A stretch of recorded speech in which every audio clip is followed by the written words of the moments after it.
கேள்வி எண் 14. பவுலும் பர்னபாவும் லீஸ்திராவுக்கும் தெர்பைக்கும் அவைகளின் சுற்றுப்புறங்களுக்கும் ஓடிப்போய் சுவிசேஷத்தை பிரசங்கம் பண்ணினார்கள். சரியா தவறா என கூறுக.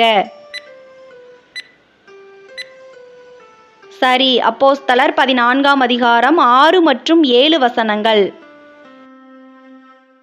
கேள்வி எண் 15. பிறந்தது முதல் சப்பாணியாயிருந்து ஒருபோதும் நடவாமல் கால்கள் வழங்காதவனாயிருந்தவன் எந்த பட்டணத்தில் இருந்தான்? லீஸ்திரா பட்டணத்தில். அப்போஸ்தலர் 14ஆம் அதிகாரம் 8ஆம் வசனம்.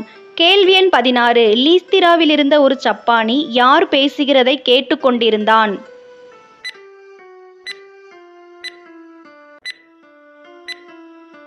பவுல் பேசுகிறதை கேட்டுக்கொண்டிருந்தான். அப்போஸ்தலர் 14ஆம் அதிகாரம் 8 மற்றும் 9 வசனங்கள்.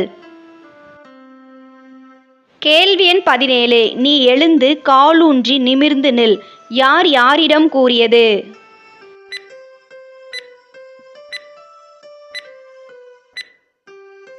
பவுல் லீஸ்திராவில் இருந்த சப்பானியிடம்.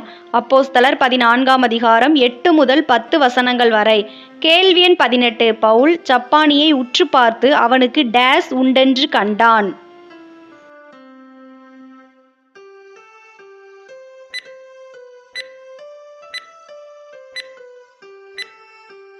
இரட்சிப்புக்கேற்ற விசுவாசம் உண்டென்று கண்டான். அப்போஸ்தலர் 14ஆம் அதிகாரம் 9ஆம் வசனம். கேள்வி எண் 19. நீ எழுந்து காலூன்றி நிமிர்ந்து நில் என்று டேஸ் சத்தத்தோடே பவுல் சொன்னார். உரத்த சத்தத்தோடே. அப்போஸ்தலர் 14ஆம் அதிகாரம் 10ஆம் வசனம்.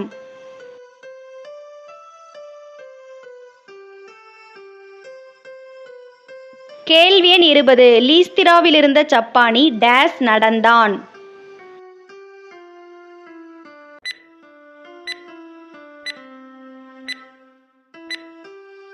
குதித்தெழுந்து நடந்தான். அப்போஸ்தலர் 14ஆம் அதிகாரம் 10ஆம் வசனம். கேள்வி எண் 21. பவுல் செய்ததை ஜனங்கள் கண்டு டேஸ் நம்மிடத்தில் இறங்கி வந்திருக்கிறார்கள் என்று கூறினர். தேவர்கள் மனுஷ ரூபமெடுத்து நம்மிடத்தில் இறங்கி வந்திருக்கிறார்கள் என்று கூறினர். அப்போஸ்தலர் 14ஆம் அதிகாரம் 11ஆம் வசனம். கேள்வி எண் 22. தேவர்கள் மனுஷ ரூபமெடுத்து நம்மிடத்தில் இறங்கி வந்திருக்கிறார்கள் என்று ஜனங்கள் எந்த பாஷையிலே சத்தமிட்டு சொல்லினர்? லிக்கவோனியா பாஷையிலே. அப்போஸ்தலர் 14ஆம் அதிகாரம் 11ஆம் வசனம்.